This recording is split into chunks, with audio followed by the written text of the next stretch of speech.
navbatdagi ishtirokchimiz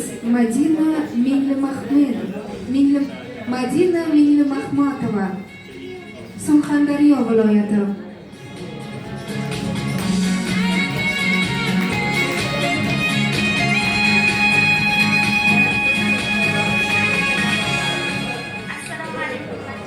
Alaykum assalom Madinaxon, yana ko'rib turganimizdan xursandmiz. Sizni raqam tanlang. 14-raqam. 14.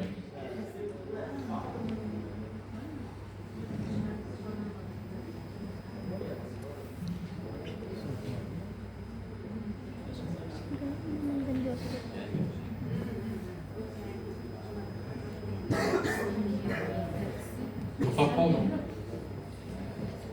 55 yildan beri kurash tushaman. Manaman degan zo'r polvonlar bilan bellashganman. Xudoning mehribonligidan o'rgilay, umrimda yengilish nimaligini bilmay o'tdim. To o'lgunimcha shundoq ketaman deb o'ylagandim. Ammo bir yosh boladan yiqilib, sharmisor bo'ldim. Kasalim ham shundan. Bola nihoyatda kuchga to'lgan, abjir, kurash hadisini olgan pahlavon ekan. Urdi, meni charpak qilib yerga urdi. Belbog'imni tirsagiga o'rab qisganda belim cho'rt uzilib ketadi-yu deb o'yladim. Belbog'im xuddi sim arqon bo'lib, suyaklarimgacha qisardi. Bir daqiqa vaqt ketdi. Ufqmi? Asqimami? Ufqraman. Said Ahmad. Juda o'xshaydi.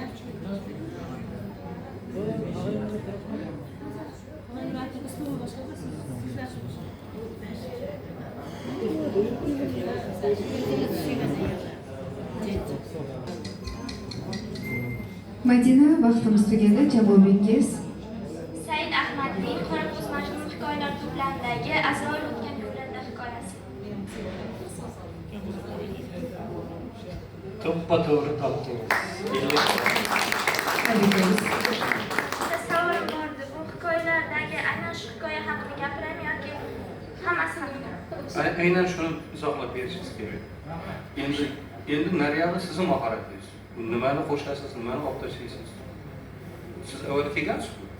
Boshqa hikoyalar haqida ham gapirsangiz. Yo'q, bizga mana shuni ochib berishingiz kerak. 2 daqiqa. Ketdik.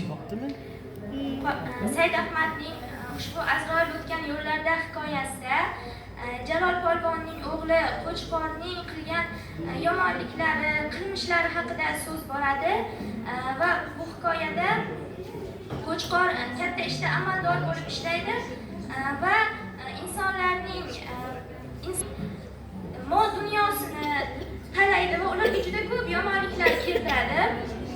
Va o'g'lining qilgan mana shu ishlari uchun Jalol polvon keyin juda ko'p qiynaladi. Jalol polvon kasal bo'lib shifoxonaga yotganda unga o'sha shifoxonada birga xonadosh bo'lgan insonlar Zulfiqor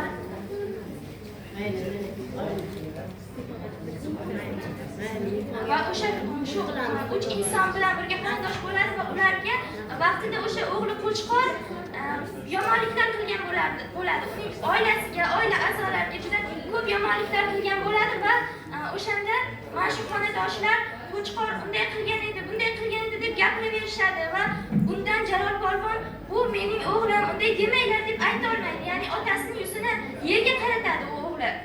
Va shuncha qilmishlaridan keyin ham o'g'li vafot etganidan keyin ham otasi juda ko'p qiynalib yuradi.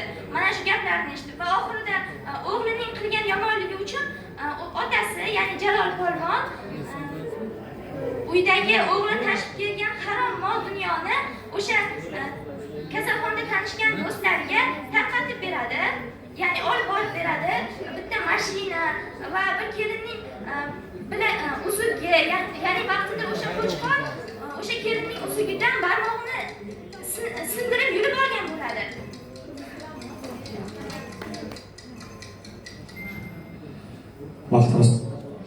Vaqtimiz tugadi. Madina. Siz nimalar bilan bandsiz? Nima o'zgarishlar bo'ldi 1 yil ichida? Juda ko'p narsalarni o'rgandim. O'tgan yilga qaraganda tajribam oshdi. Qayerda o'qiyapsiz hozir? Uzrabot tuman tumandagi 50-maktabda. Yashang. Temperatura Marhamat. kecha Madina.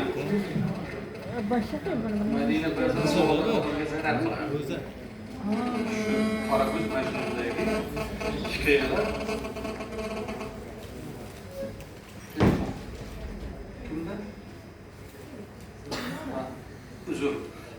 Xo'p, ba'zan odamga zarar qiladi, chunki Said Ahmadning Qorako'z mashinun degan to'plamidagi Azroil o'tgan yo'llardan olasizmi, oftob oyini olasizmi, Qorako'z mashinun o'zini olasizmi, Orsa kelmas darvozasini olasizmi, bu bir-biriga uyg'un bo'lgan asarlar. Ular o'sha mustabid tuzum zamonidagi zulm haqidagi narsa.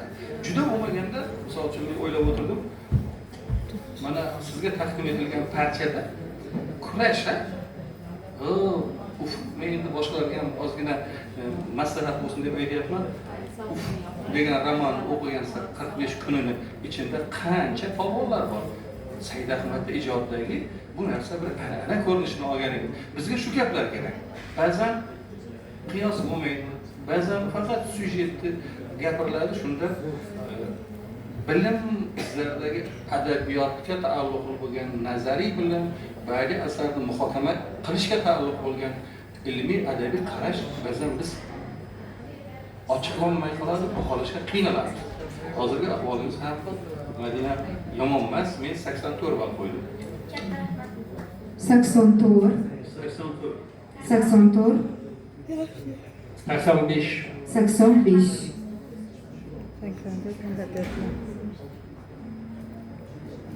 84 3. İştirakingiz uchun rahmat.